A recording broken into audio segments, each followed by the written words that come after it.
Alright, so we're going to start off with a couple plays against the University of Colorado. Here what we've got is a pass to Verdell. And you see right there, not only his ability to secure the ball and then run, but his ability to maneuver around his blockers. Jacob Breland right there. Take a hit, keep moving, pick up the first down. So right here we've got a long run, but I'd say not one of his best. Easy hole, doesn't really have to make any hard decisions there. Got some nice burst, but then here you see chops and then goes to the outside. And move back here. There's so much green grass right here. If he just fakes inside, moves to the outside, even if he doesn't get it, he should go for that. But instead what he does is he just runs out of bounds, kind of gives up on that play. Alright, got another, looks like a option play against Colorado here. Gives it to Verdell. Got the balance to stay up. Keeps running. Doesn't quite have the long speed though. You see he gets tackled right there. Just by the ankles. Still a nice run though.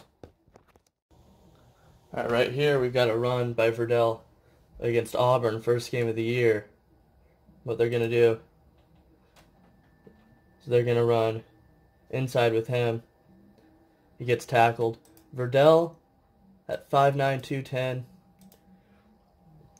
Just the back end of that play. He's hard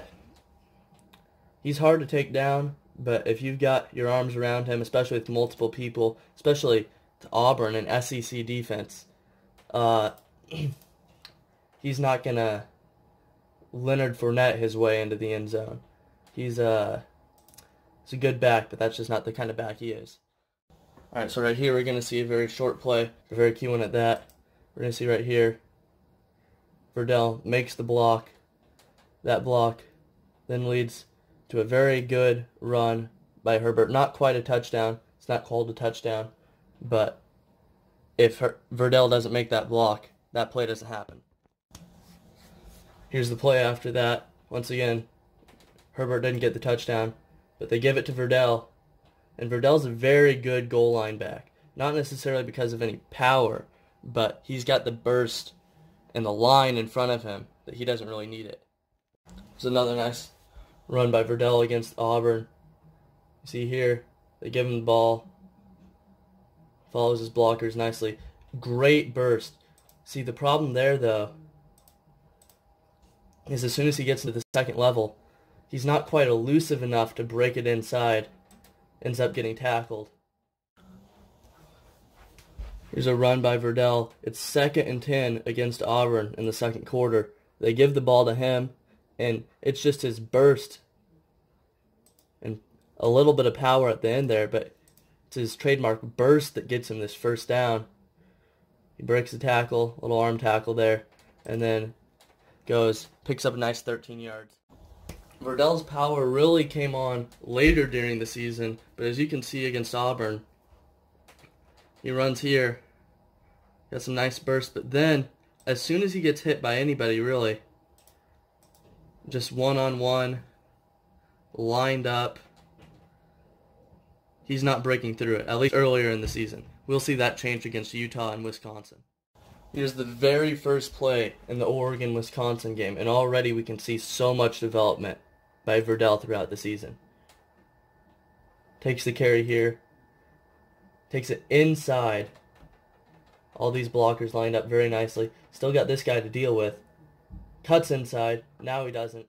Alright, so we can see here, Verdell.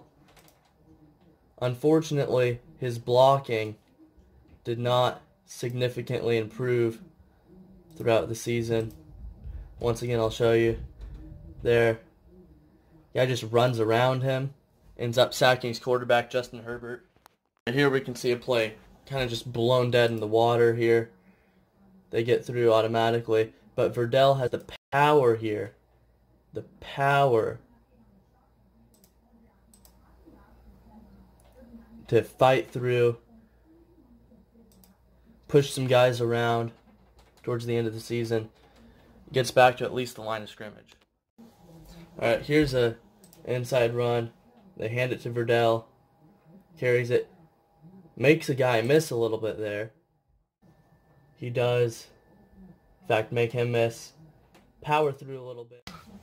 The good part about having a smaller back, though, with Verdell, with a lot of burst and a really good line, is that he can get through these small holes. He had a nice touchdown against Utah. Now it's 3rd and 18 against Utah here. And Verdell doesn't quite get this one, but I could see why Oregon might think to give it to him here. With this burst, and then the power at the end, the power that he put on throughout the season, the power that he added to his inventory, almost gets that. Here's a play, Verdell going out for a short route against Utah. He goes out, Herbert just airmails it there, but that's not Verdell's fault. Verdell has a very good sense of space here. I've been talking about this arsenal of Verdell's getting much more improved with this power. This play might just show it more than any other. Picks up the first down. He doesn't do that early on in the season. This is just late season 2019-2020 Verdell. Picks that one up. That is a good run against Utah in the Pac-12 championship. Verdell's added power is certainly a welcomed asset, but his number one trick has still got to be the ability to just break a tackle, then the burst afterwards, and the at least decent speed to be able to take it all the way to the house. With a little bit of wiggle and a lot of burst,